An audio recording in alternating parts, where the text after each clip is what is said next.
Welcome back to the KOAM Morning News. Earlier, we were fortunate enough to be joined by our good friend Emily Frankoski. She runs Connect to Culture in Joplin, and we talked about an upcoming concert that's tomorrow, as a matter of fact. It's Las Cafeteras there, and like Emily said, I just want to reiterate, she said make sure you check the website to see if that concert's going to be inside or outside. And she returns. Emily, thank you for your time this morning. Yes. And the reason I asked Emily to come back is Connect to Culture is so integral in bringing us arts and culture, and it just so happens that it's National Poetry Month.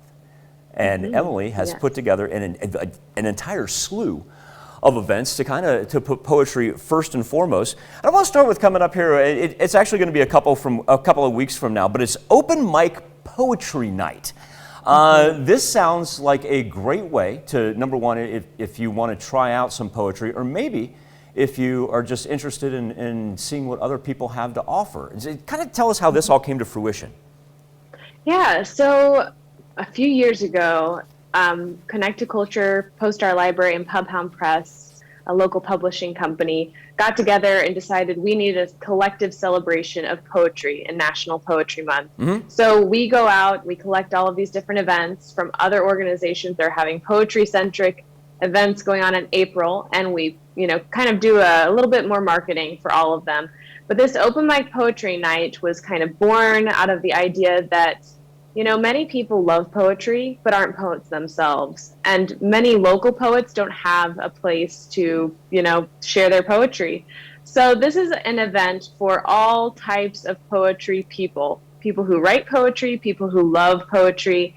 You can come and recite a poem of your own or a poem that you really love. And so it really brings just poetry lovers together, and it's a very, casual atmosphere. It is a 21 plus event because it is a wine and beer share kind of event. So it is at Joplin Empire Market. We're just so fortunate to be able to host it there. They gift us the space, and it is free and open to the public. So basically you walk in the door, you put your name down on a list of, the schedule for the night, and you get to recite.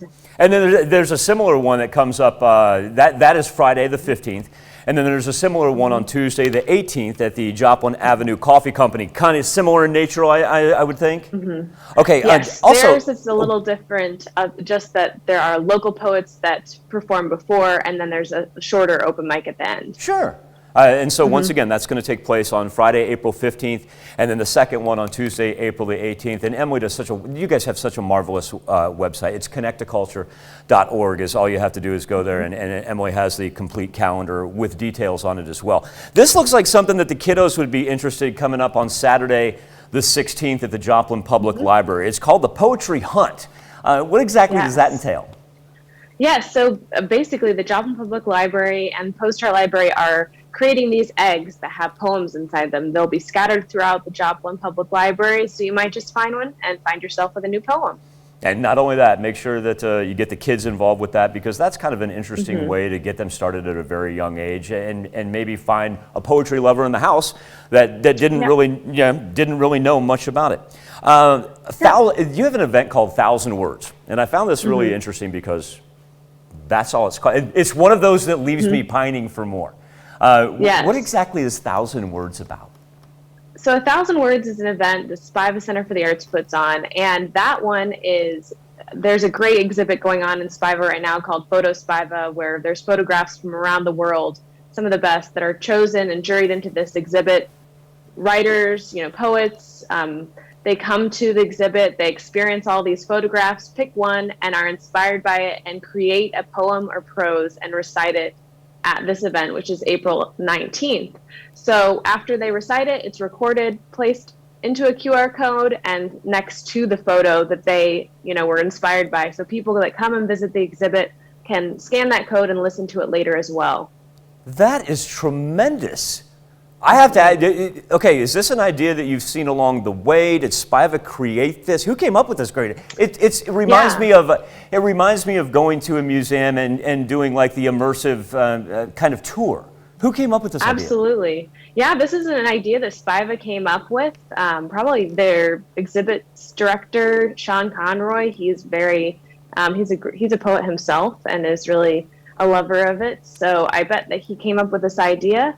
And it's been going strong for years now, and is something that local writers never miss. Okay, folks, and once again, that's going to be Tuesday, April the 19th, 6 o'clock for the SPIVA Center of the Arts. And we're going to cap it all off with National Poetry Month. We're going to cap it all off with National Poem in Your Pocket Day. That's right, Poem in Your Pocket Day, and this is going to take place Thursday the 28th at 7 p.m. at the Joplin Avenue Coffee Company. Do I have to bring a poem in my pocket?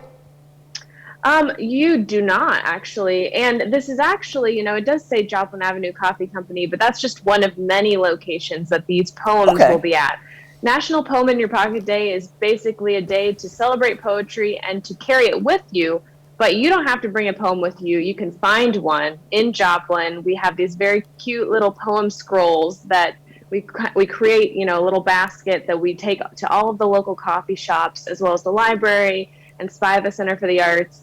And you just pick one up, you read it, you carry it with you, and maybe share it with someone else along the way. I think that's so great that you are able to incorporate the entire community in National Poetry Month. And the fact that, folks, if you don't, like Emily said, maybe you're not a poet, and maybe you're apprehensive about getting in front of a microphone, but Connect to Culture steps up and gives us all a way to carry a poem in our pocket on Thursday, April the 28th.